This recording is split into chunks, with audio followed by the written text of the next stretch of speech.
ಹೊಡೆದರು ಕಾಸ್ ಗೊತ್ತಿಲ್ವೋ, ಮನೆಗೆ ಹೋದ್ರೆ ನಯ ಪೈಸ ಮರ್ಯಾದೆ ಇಲ್ವೋ, ಸಂಬಂಧಿಕರ ಡಿಸ್ಟಿಂಕ್ಷನ್ ತೆಗ್ದೋರಂತಲ್ಲೋ, ಹೋಗಿ ಬಂದು ಮಂಡೆ ಬೇಸಿ ಮಾಡುತ್ತಾರಲ್ಲ. Pre school, middle school, high school ಮಾಡಿಕೊಂಡು PUC ಡಿಪ್ಲೊಮೊ ಡಿಗ್ರಿನ ದಾಟಿಕೊಂಡು ಕಣ್ ಕಡೆ ಮೊಬೈಲು ಸ್ಕ್ರೀನ್ ಅನ್ನ ಹೊಡೆದುಕೊಂಡು ಮನೆಗ್ ಬಂದು ಸೆಟ್ಲ್ ಆಗಿ ಯಾಕಿಂಗೆ ಅಂದುಕೊಂಡು ಬಿಡಲ ಎಲ್ಲ ಬಿಡಲೆ, ನಿನ್ನ ಯೋಗ್ಯತೆ ಬರೀ ನಿಂಗೆ ಗೊತ್ತಲೆ.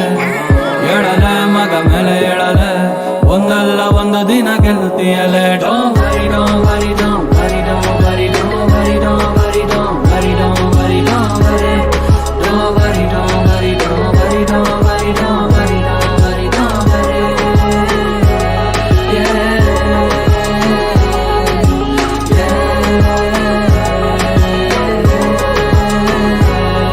don't worry. ಲೇಟ್ ಬಿದ್ದಾಗ್ಲೇ ಮಗ ಕಲ್ಲು ಬಂಡೆ ಸಿಲೆ ಆಗೋದು,